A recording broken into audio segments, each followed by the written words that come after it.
सुधार हो गया अभी? 35 से 40 दरवाजा बंद करके पीछे क्या इसको सिखाते थे, मुझे तो कभी बताया नहीं उन्होंने। आपके पास में आई तो फर्स्ट टाइम ही मेरे को आपने गाइडेंस आपने मुझे दी कि ये चीज़ सिखानी है। मेरे को वहाँ पे कुछ नहीं पता चला कि मेरे बच्चे को क्या सिखा रहे हैं, क्या करवा रहे हैं।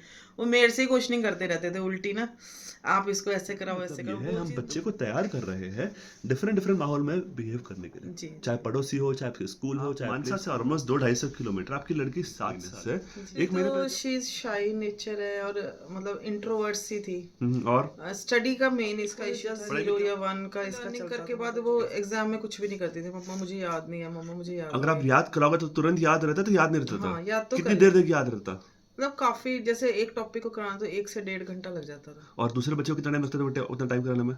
5 to 6 मिनट्स। तो उसको बोलते हैं प्रोसेसिंग प्रॉब्लम्स। तो बच्चा जो इन्फॉर्मेशन प्रोसेस कर रहा है वो स्लो कर रहा है। दूसरा बच्चा जो आपका जुड़वा बच्चा है, लड़का है, वो कर रहा है 5 से 6 मिनट में। दूसरी लड़की को लग रहा था 1 से 1.5 घंटा, जिसको बोलते हैं processing problems, attention problems, retention problems या रिकॉल प्रॉब्लम्स। ये 4 तरह की प्रॉब्लम्स उसको बोलते हैं। तो ये 4 प्रॉब्लम आ रही थी, बच्चा याद करने में प्रॉब्लम्स आ रही थी। और क्या प्रॉब्लम आ रही थी आपको? रीडिंग इशू था, रीडिंग तो बिल्कुल ही नहीं कर रही रीडिंग थी। क्या नहीं कर पा रही थी?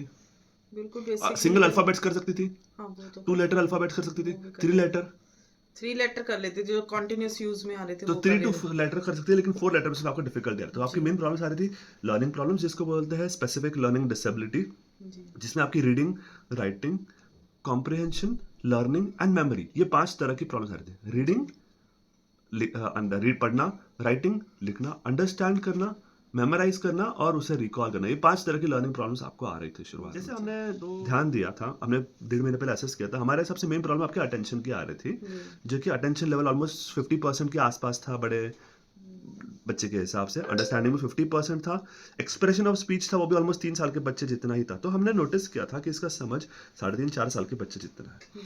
अब यूजुअली टेंडेंसी क्या रहती है सारे पेरेंट्स की कि अच्छा बच्चा पढ़ नहीं रहा, ट्यूशन लगा दो, स्पेशल एजुकेटर लगा दो, ये सब करो, स्पेशल थेरेपीज करो। लेकिन हमारा जो अप्रोच है थोड़ा सा डिफरेंट है। हमें लगा कि बच्चे को अटेंशन प्रॉब्लम से, तो हमने ऑक्यूपेशन थेरेपी पे वर्क किया। आपने हमारा ट्रेनिंग सेशन किया जो ऑलमोस्ट 6-8-10 घंटे का था। ऑलमोस्ट अभी 40 डेज ही हुआ है सेशन। रीडिंग इम्प्रूव हुई है। एग्जाम्पल रीडिंग में सब करने लग जाती है, मतलब कर लेती है 60 to 70 लेटर जो आ रहे हैं बीच में। बढ़िया, बहुत ठीक है। बिल्कुल न्यू है वो नहीं करती। ठीक है। और बट फोनिक का यूज करके अब जैसे आ रही थी आपके ऊपर भी कोशिश कर रही है, आप वो लोगों को ज्वाइनिंग करने की कोशिश कर रही है। जो नहीं आता तो मेरे से पूछती है। एडवाइस भी ये था कि अब स्टडीज खुद ज्यादा ध्यान देने लग गई। एक बार मैं समझा देती हूँ तो अपने आप उसको रिकॉल करती रहती है।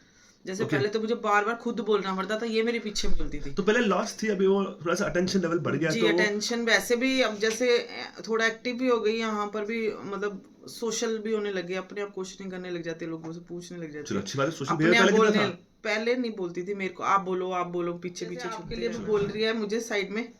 डॉक्टर अंकल अच्छे हैं। अच्छा, मैंने कहा आप बोलो, मैंने कहा मैं नहीं बोलूंगी, आप खुद बोलो अंकल। और सबसे मोस्ट इंपॉर्टेंट पार्ट है ना, शाय फील कर रहे तो पहले तो एक्सप्रेशन लेस थी, इमोशन लेस थी। अपनी सी दुनिया में रहती थी वो, जैसे इतना ध्यान नहीं देती थी औरों पे, अपना खेलना पानी से बात कर रही थी। तो मैंने इसको बोला, इसके कारण मुझे जबरदस्ती जाना पड़ गया मॉल में।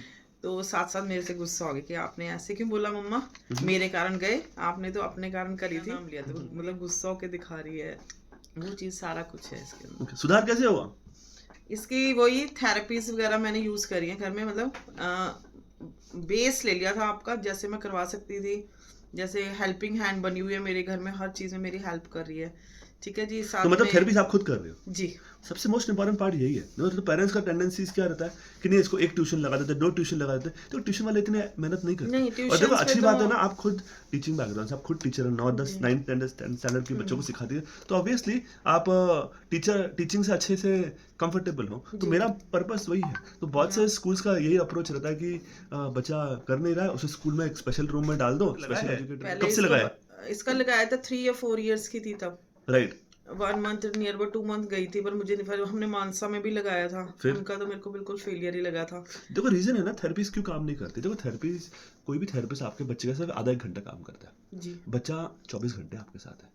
तो बच्चे का लर्निंग और जो ट्रेनिंग है ना, वो सिर्फ आधे घंटे का एक्सरसाइज नहीं। ये नहीं चलता कि तो आधा घंटा थेरेपी कर और बच्चे बाकी दिन तो मस्ती कर। हाँ नहीं, अब जैसे अब थेरेपी है ना आपकी, मैंने बेस समझ लिया कहाँ पे जाना। मैं अब इसको हर चीज में मोल्ड करके वो आपकी थेरेपी यूज कर लेती हूँ किसी। अब जैसे हम बाहर भी बैठे हैं तो हम गेम खेल रहे थे कोई ना कोई, ये फिर जैसे चिड़िया उड़ वाला गेम है, उसमें भी ये सोच रही है, फिर इसको ये पता चल रहा है मम्मा ने गलत बोल दिया, तो साथ के साथ ये सब करनी एग्जैक्टली है। वही तो हमारा पर्पस है। देखो बच्चे का माइंड कभी भी गलत नहीं करता है, उसका माइंड हमेशा इंटेलिजेंट ही रहता है। प्रॉपर ट्रेनिंग दी तो बच्चे बहुत जल्दी अब रिकॉर्ड करते हैं। देखो बैलेंसिंग, आप सोच के देखो, आपने 3 साल पे पिकअप किया था, कुछ प्रॉब्लम्स थी, जी आप थेरेपिस्ट को मिला लेकिन आपको प्रॉपर गाइडेंस नहीं मिला, जी, और आप मेरे पास आए हो 7 साल पे। ये ट्रेनिंग अगर आप 3 साल पे स्टार्ट करते ना, आज की डेट पे आपकी वो डॉटर का इंटेलिजेंस 10 गुना बेटर जी, रहता था। वो वो जो ऑलमोस्ट शायद आपके जो थे लड़के दरवाजा जितने। बंद करके पीछे क्या इसको सिखाते थे, मुझे तो कभी बताया नहीं उन्होंने। आपके पास में आई तो फर्स्ट टाइम ही मेरे को आपने गाइडेंस आपने मुझे दी कि ये चीज़ सिखानी है। मेरे को वहां पे कुछ नहीं पता चला कि मेरे बच्चे को क्या सिखा रहे हैं, क्या करवा रहे हैं।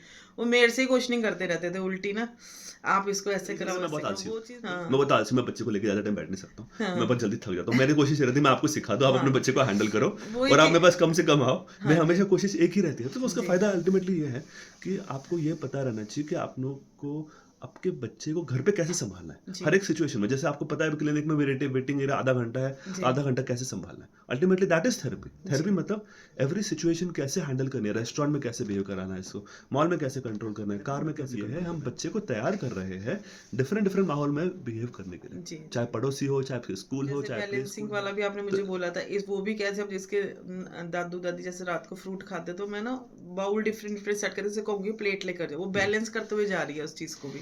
टॉयज की सेटिंग सिखा रही हूँ इसको कि ऐसे ऐसे अपने अपना अलमीरा सेट कर रही है। ये सब चीजें करने से कंसर्न सारी चीजें आपने ऐसे नहीं नहीं थेरेपी बिल्कुल, में देखो इनफैक्ट ना, बहुत फर्क है इसके अंदर उस चीज देखो से। मोस्ट इंपॉर्टेंट है, रिस्पॉन्सिबल भी हो गई है पहले मोस्ट से। इंपॉर्टेंट लगता है, मुझे लगता है आप रिस्पॉन्सिबल हो गए। हाँ, मेरे आप को मुझे तरीका आ गया एक्चुअली, पहले मुझे पता नहीं था कैसे इसे हैंडल करना है, कैसे इसमें चेंजेस लेकर आने हैं। मुझे लगता है दैट इज, देखो थेरेपी से फर्क, मेरा हमेशा कोशिश है पेरेंट्स सीखे।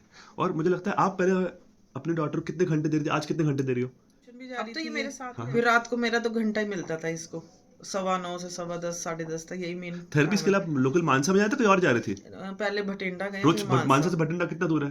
40 मिनट्स 40 मिनट्स, मतलब आप रोज 1 घंटा जाते, 1 घंटा आते, 1 घंटा, मतलब दिन में हाँ 3 घंटे आप उधर जाते थे। जी, किस टाइम पे जाते, दोपहर शाम? बस स्कूल के साथ चली जाती थी 3 मतलब साढ़े आप तीन। जैसे स्कूल से थक के आते थे, इसको गाड़ी में बिठाते थे। हाँ, ये भी इसकी थकी स्कूल होती थी। इसकी स्कूल टीचर को क्या लगता है, क्या प्रोग्रेस है? इसकी स्कूल टीचर स्किल क्या बोले? टीचर्स अभी मैं मिली नहीं, वैसे पीटीएम पे मिलूंगी, बट उनकी तरफ से अभी मुझे पता नहीं है रिस्पॉन्स राइट। तो तो। हमारे को ना याद रखो, बहुत से पेरेंट्स का मिसअंडरस्टैंडिंग रहता है कि बच्चा रीडिंग में, पढ़ाई में कमजोर है तो पढ़ाई की थेरेपी कराओ। नहीं, एक्चुअली जो बच्चे पढ़ नहीं रहे उनकी मेन प्रॉब्लम अटेंशन है, और उनको भी कुछ हद तक occupation therapy, home based occupation therapy definitely help करती है। और पर्पस वही है, कॉम्प्लेक्स कॉम्प्लेक्स मोटर एक्टिविटीज जरूरी है। कॉम्प्लेक्स मोटर उसको बोलते हैं PSO activities, planning, sequencing, organising activities, जो आपको मैंने सेशन में सिखाई है, पीएसओ एक्टिविटीज डिफरेंट डिफरेंट तरह की, और वो हेल्प करेगी। हो गया अभी। जी 40 35 से 40 हो चुका है पहले।